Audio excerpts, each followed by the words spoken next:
Sakoni Prince. He's a highly sought after international speaker. He's a bestseller author on Amazon.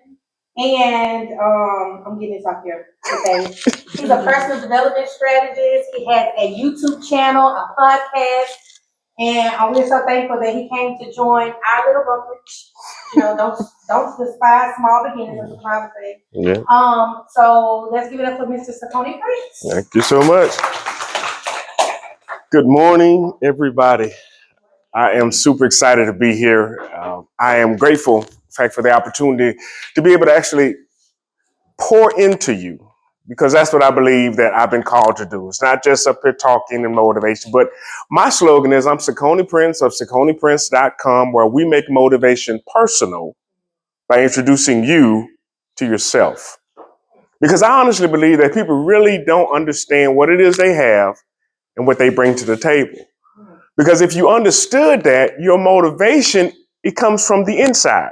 Now, you can inspire people. People are inspired by other folks. You know, when you see someone on the stage dancing and they're dancing their heart out, they inspire you because they found their passion. They found what it is they love to do. But what it should do, it should inspire you to say, okay, so what is my passion? Because motivation, I believe, comes from the inside. We motivate ourselves. What is our why? So today I'm going to be talking about finding your drive. What is it that drives you? Now, I will honestly tell you that service should be at the top of your list. Because without service, all you're doing is self-serving. You're just doing something that's just for you, and you're not helping anybody. But if you understand that you are the aspirin to somebody's headache, if you understand that you can solve a problem for somebody, then what you will do is you will make it a point to actually show up for them, even when you don't feel like it. A lot of people's why is actually tied to their own lifestyle, their children, their family. I was sharing with a client of mine about his company, and I told him, I said, listen, and one of the things, in fact, that you need to do is you need to do a vision board for the company, but you also need to do a vision board for the employees and have it hanging up at the company. So when they come in, they can say, okay, look, this is the company's vision. This is where we want to be. There's things that we want to accomplish. But what about the employees? Somebody could take a picture of a truck that they want to get. Somebody could take a picture of a vacation. Their why is taking care of their parents or putting their kids through college or moving to a better house, a better neighborhood. And having those kind of vision boards helps us to focus on why I'm doing what I'm doing. I may not necessarily like what I'm doing, but if I have a why that's strong enough, the how doesn't matter. But if I also realize that what I have helps somebody else, I can show up for them in a way that no one else can. See, if we realize that we had something that's going to change somebody's life, we wouldn't sit back. We wouldn't stay back. We would show up. Earlier, in fact, you mentioned about the guy that had a stuttering problem. Growing up, I had a stuttering problem. If you would have told me that I would be an international speaker, I'll be on stage talking to thousands of people, I would have literally laughed you under the table. Because that's how I felt. I mean, but I knew that I had something to offer. I knew I had something to share. And that why drove me. I actually co-authored a book with my coach, Dr. Ruben West, and my chapter was entitled, the book was entitled, Live Your Best Life, The Advantage of Disadvantage. My chapter in the book was entitled, Stop Stuttering at Life. Stop stuttering at life. But you know what I found out about stuttering? People who stutter, their real problem is their mind is always moving. Their mind is on sentence 3. Their mouth is on sentence 1. And they're trying to get everything. They're trying to dump everything out. My uncle, what he told me was that, Sakoni, all you have to do is slow down. I was like, really? He said, yeah, all you have to do is slow down. And in doing so, I was able to actually gather my thoughts, get everything I needed to say, and I was able to methodically put it out. And that really helped me. I shared that story, in fact, when I was in Guyana, South America, and it was so heart-touching to me that one of the guys, one of the young men came up to me afterwards. He said, "Can you tell me how you did that again? Because I have a friend of mine that stutters. He's not here today, but I want to be able to help him." And see, that's who we are. We are the go-between. Somebody once said that the sin of the desert is not telling people where water is. When you found a solution, when you found a way to make someone's life better, don't keep it to yourself. Even what I'm doing right now, if I would have sat and just kept all this information for me, what benefit is it? Dr. Miles Monroe said that the fruit isn't for the tree. Your gifts, your talents, your abilities aren't for you. They are for you to serve somebody. Now you can benefit from them, true enough. But if you don't understand how you can help somebody, how you can help change their life, how you can help alleviate the headache that they have of buying a house or selling a house, if you don't understand that you're the hero in their story, they have a problem they can't solve on their own. Or if they can, it's too much. They have other stuff going on. They need you to show up and to help them. And if you don't look at it like that, it's going to show in your performance. If it's a chore for you to do it, maybe you need to find something else. I tell people all the time, there are some people that their personality is not for customer service. It may be for collections, but don't put them at the front desk. When you understand your strengths, when you understand what you have, and see, I believe so many of us, we have yet to take an inventory. And I like what you said earlier about how you look at yourself and see what your weaknesses are. So many people don't want to do that. They don't want to do that of themselves. And they wind up having areas, blind spots, because I don't want to look at it. I want to just look at what I'm good at. Okay, all right, okay, you're good at this, but what about what you're not good at? Strength is understanding your weakness and then compensating for it by getting somebody else to come in and to actually shore up those parts of you or those parts of your business that you're not, in fact, may be good at, that you may not want to do, but understanding that it has to be done. There are people in your life that are dependent on you to show up in not just one area, but in almost every area that you are a part of.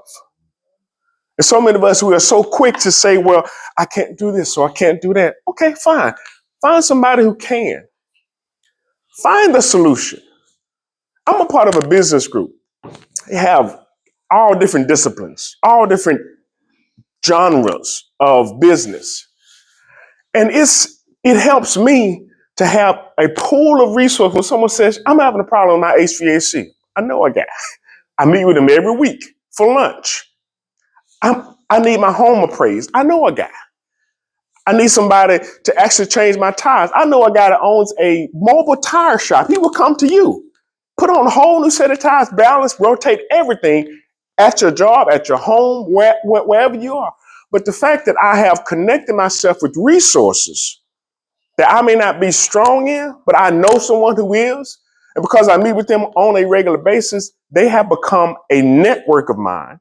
I know how dependable they are. Other people in the group have used them. So when I refer them, when I recommend them, I don't have to worry about them being able to actually get the job done.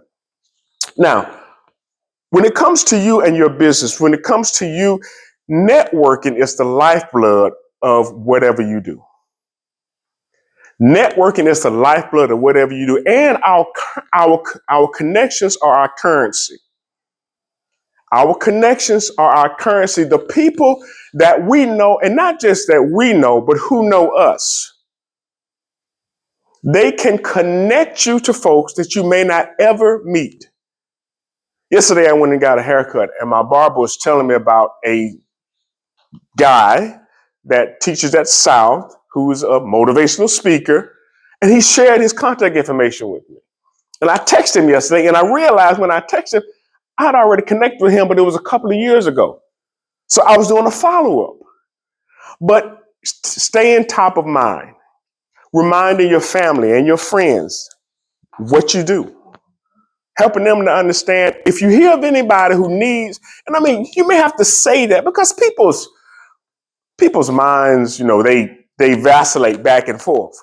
But if they know you for what you are, and I tell people all the time, we all need to have our own song.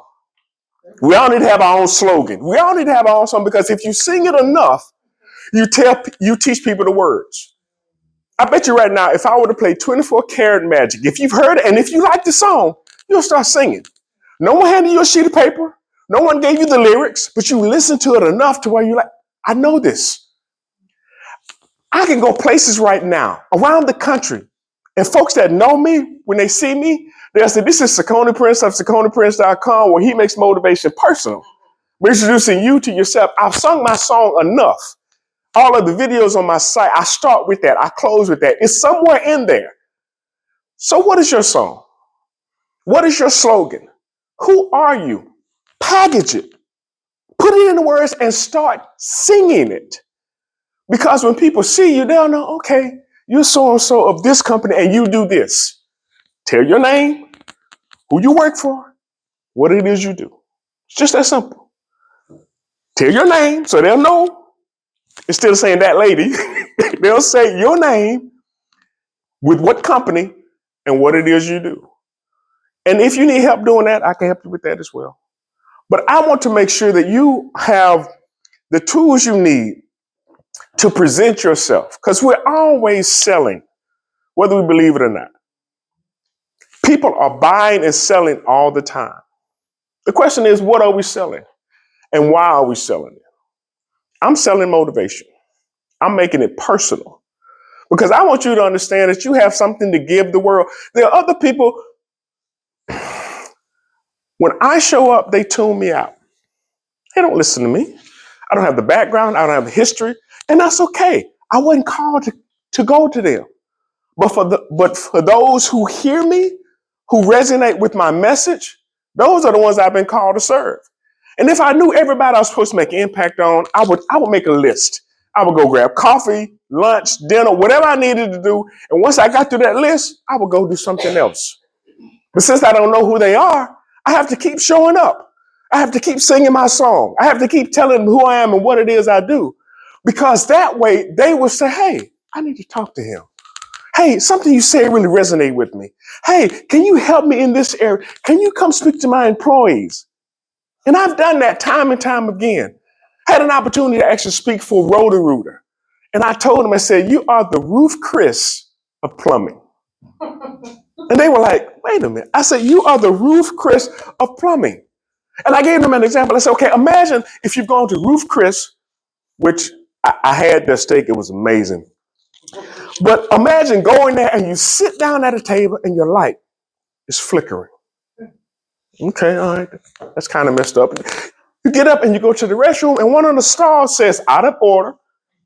You go in there and the hot water doesn't work. You come back and you sit in your chair and it's wobbling. Now, none of this has nothing to do with the service or the food, but those little things take away from the experience. Imagine you selling a house and you not hitting all those little areas, not keeping them informed, not actually telling them exactly what's going on. If something comes up that they need to make a decision on, the sooner they know, the better it is they can make their decision. So I was telling the guys, I say, you are the Ruth Chris of plumbing. Like, you may be able to come into a situation and fix it just like that. But who are you dealing with? Who's your customer? Most of the guys go to homes where they have a woman, maybe a single or a parent and a child. I told them, I said, listen, if you need to go to the truck and get something, stop what you're doing, find her, let her know I'm going to my truck to get something and I'll be back. Because if she leaves you in the room, she's now with the baby and then she's like, okay, well, it's quiet, so I'm gonna go check on it. And she looks, if she doesn't see you, she's thinking, okay, this man is loose in my house. It's something as simple as communication. Letting them know what's going on. And then, in fact, they even talked to them about just having their truck neat and orderly because it could take you 2 minutes to find something as opposed to 10 because you just throw stuff in there. All of these little things, they add to the overall experience. How quickly you're able to actually get the job done. And even your dress. Some of the guys and and the supervisor said, some of them look like they slept in their clothes. And so I had to make sure that I reminded them of the first impressions. Now, of course, I didn't want to kind of push this issue, but there have been situations where your next employer is looking at you now. If you carry yourself in such a way to where somebody says, I want to hire you. In fact, they may come to the side and say, okay, the way you handle your customer service, I need you at my company. We're always selling. We're always presenting ourselves. And it's not just really for the company. It's for us. What type of reputation do you want to have? When someone calls your name, when someone mentions your name, it reminds me of a couple of years ago, we were doing a Sunday school review at our church. And there was a story in the book of Acts about this lady that had died. And she had been such a help to so many people in our community that they asked for her to be brought back to life. And she was.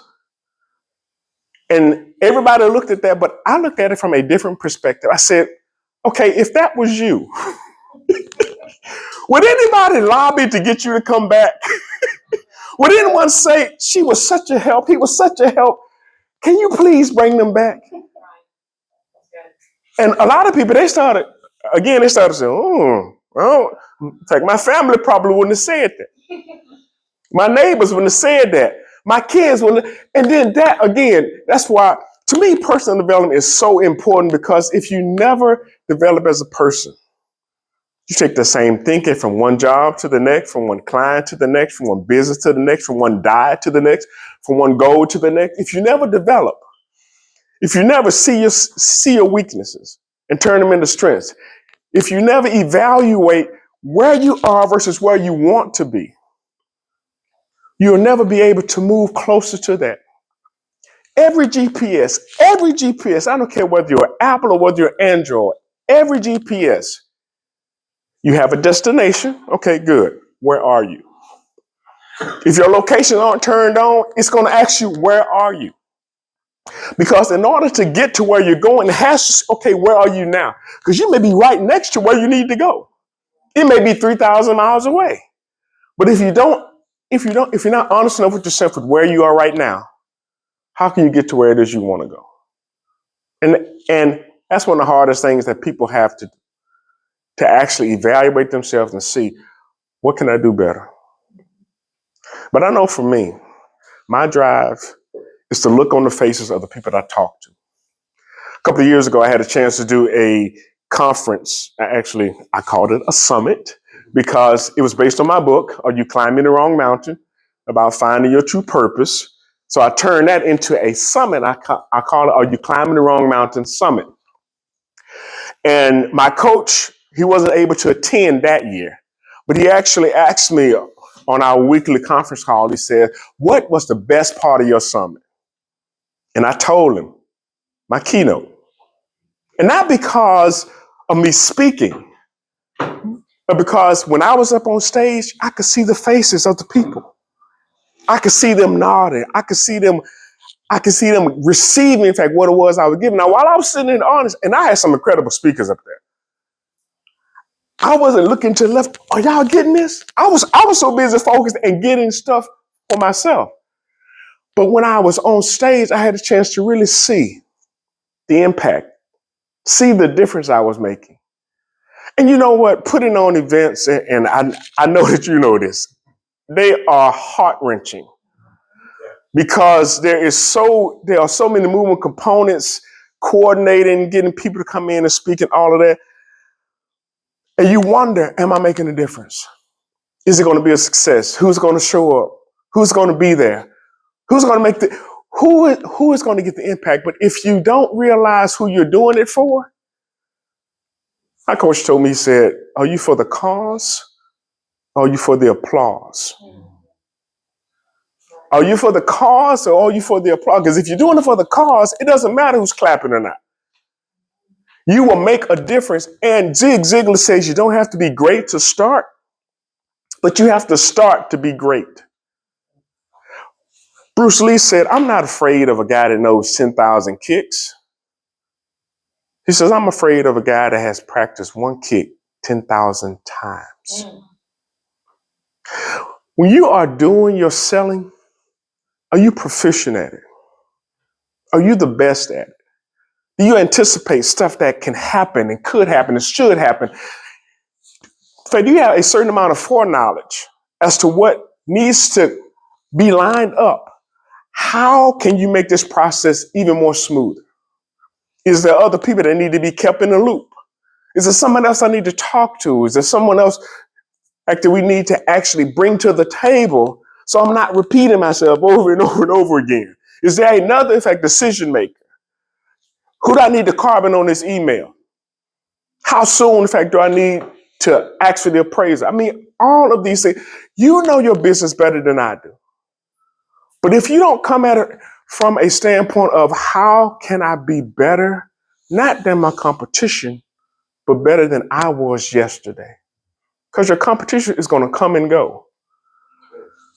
But you and what you do, you have an opportunity to make a difference in the people you've been called to serve. And if you don't understand, if we don't understand that, we'll go somewhere and we'll sit. We'll be quiet. And we'll let somebody else starve. And we have food for them to eat. We'll let somebody else get poor service from somebody who doesn't care about them.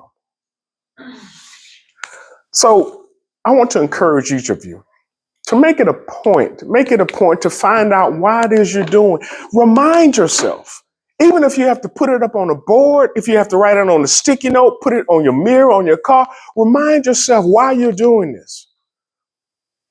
Because somebody is looking for you. They are looking for you to help them. A lot of people don't want to do customer service surveys. How do we do? That's that looking at, okay, I think I did a good job. Was there anything I could do better? And that's how you get back. There's no team on the planet, especially now, that doesn't have a game reel. They look at stuff that they did right, stuff that they did good. They also look at where they dropped the ball, sometimes literally. But then they also look at their competition. They see what their competition is doing. Because if you're going to actually win at this game, you also need to know what your competitors are doing. And we have the internet now. You can Google reviews of any company. You can find out what they did right. But there is nothing more impactful than having somebody that you helped to honestly tell you how good I did. Is there something I miss? Is there something you wish I would have done? And I mean, of course, people have their own expectations. Some of them are unrealistic, but at least you will have a reference point. You will know. So when it comes to your drive, it should be based on what it is you're able to deliver. The experience, it's not just about the steak. It's not just about the customer service. There are other little things that go into the whole entire process. And so looking at that from a holistic standpoint, it helps you and it helps your clients to have a better experience. I'm going to share this with you and then I'll open it up for questions. How do you become unforgettable? You become unforgettable by having a positive emotional experience with somebody. Or, correction, by having an emotional experience, positive or negative. There's an intersection right down here, right downtown, that every time I drive through it, I think about the car accident I had back in 2001. I think about the guy that was going the wrong way down a one-way street and T-boned and I just bought it from my dad, 1991 Cadillac Fleetwood. It was pearl color with a burgundy interior. Nice. Bent the frame on it.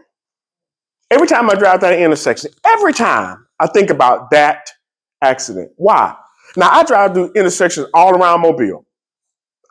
Actually, this past weekend, I drove to Chicago and back. I could not remember any of those intersections, but that one, where I had my car accident, every time. You want to become unforgettable? Have a positive emotional experience with somebody. I bet you right now, if I were to name the name of someone that wronged you when you were younger, that emotion is going to come back because you're going to think about them. But if I named somebody who helped you in a time of trouble, you'll think about them too. If you want to be unforgettable, look at creating a positive experience with your clients. And that means that you're going to have to become a student of them. You're going to have to know what it is what's important to them and speak to that. And you don't do this from in fact, manipulation standpoint, but you do it to help you and them to have a positive overall experience. And so I want all of you to understand that you have an amazing gift. You can actually do stuff that, quite frankly, I don't want to do, which is okay. And in fact, which is good. Everybody isn't good at everything, and we should be okay with that. But when somebody calls, emails, DMs, connects with you, they are looking for you to fix their problem. Having that understanding that you are the hero in somebody's story should make you want to make a difference in their life. With that being said, any questions? Comments, criticisms, I take them all. I have nothing but comments and That's praise. That was really good. I'm very motivated. Okay. I think one thing you brought up that's great, I just heard this when I went to that event, was the asking what you could do better. Yeah. But also, when you didn't get the opportunity and chose somebody else, is asking what is it that I could have done better? What is it that I said, or what is it that I didn't present that made you not trust me? Right. And go with somebody else. Right. And that is something that, oh my goodness, I don't have enough time. I'm serious. And I've written 6 books. And I'm not saying that to impress you, but to impress upon you that I wasn't going to let my childhood or my background keep me from sharing, in fact, what it is I have. My latest book is entitled Heal. Heal is acronym for Help, Elevate, and Learn. And it's a guide for healing your inner child. Because I've noticed, going back to my slogan, I'm Sakona Prince of SakonaPrince.com. We make motivation personal by introducing you to yourself.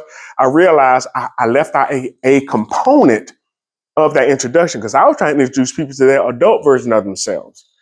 But what I quickly realized is that all of us have an inner child that's showing up in our behavior.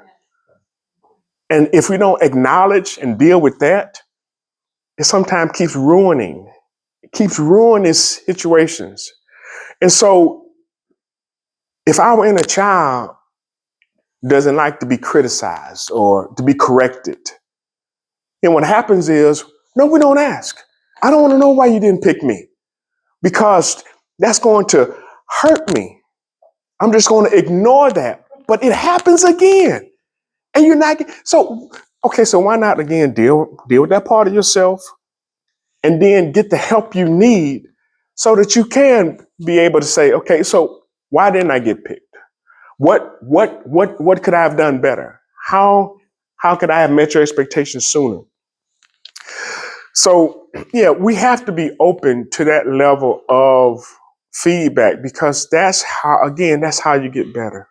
And I think that's the hardest part because I think nobody likes rejection.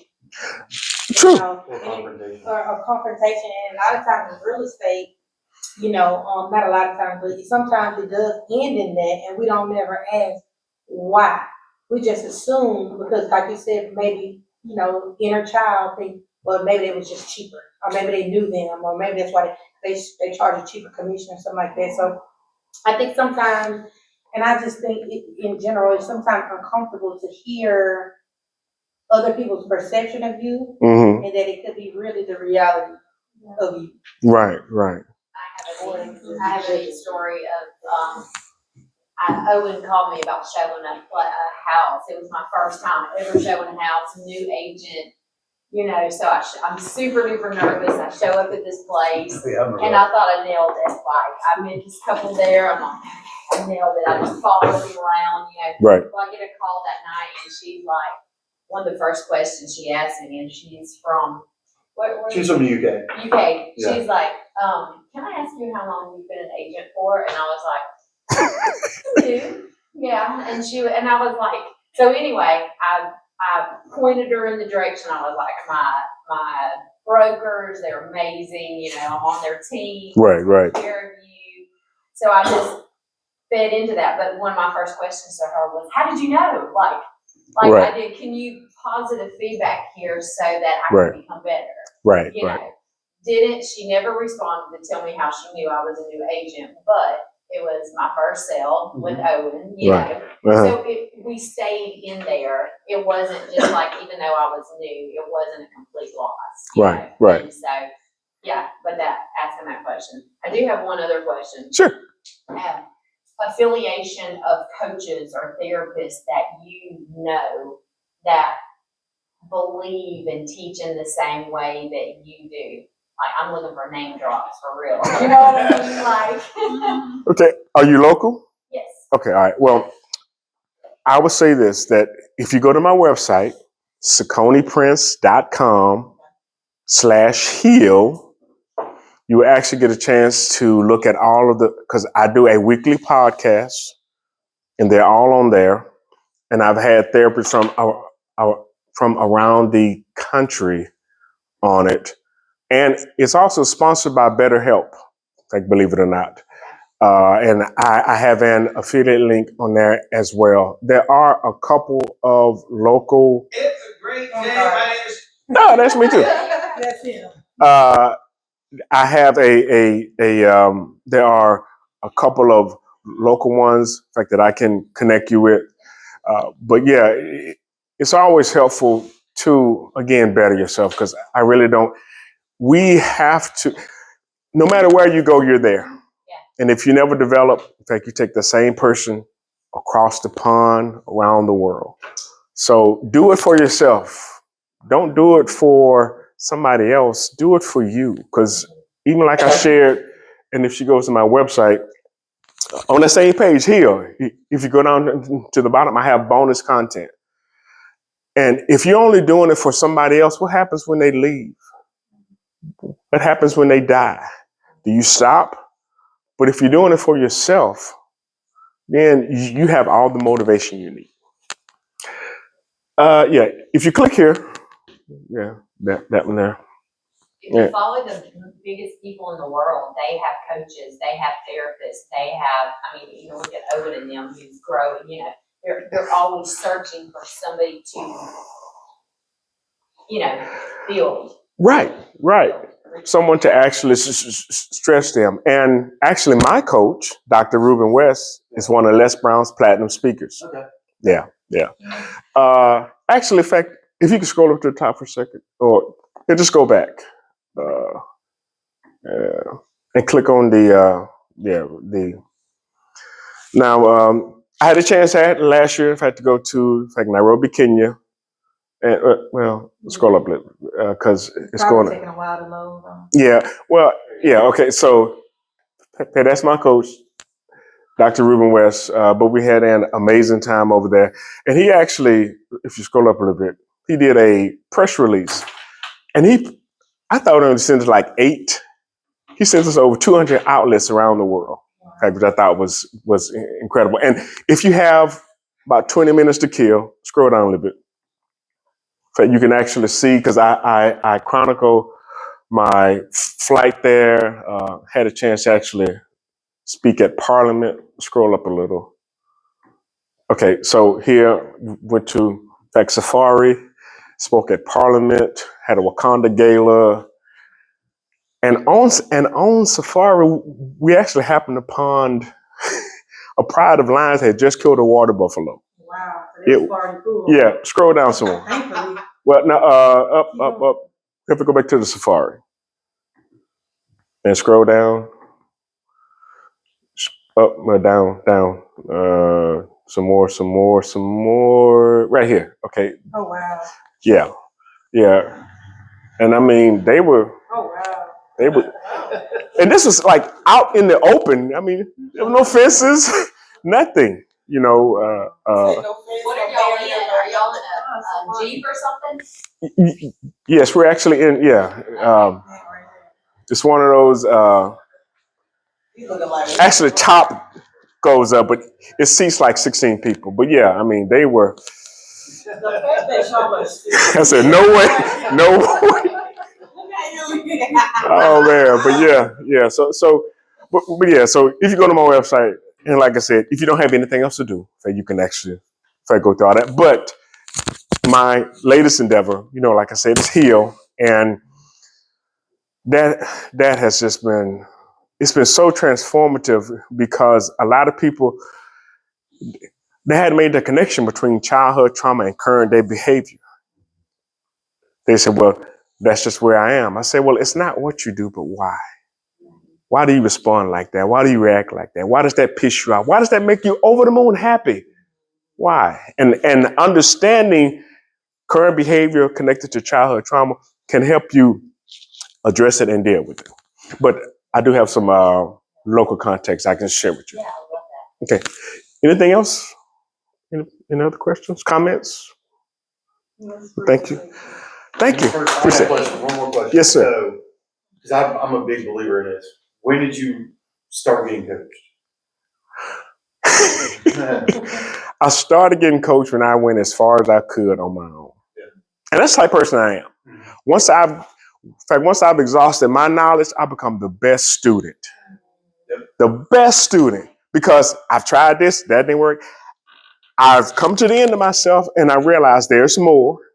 And I literally, I had done commencement speeches, all these things. I was like, you know what? Something's missing. And that's when I became a student. And that's when I got a coach. And I've had several coaches throughout my life, but finding somebody who's doing what it is you want to do. And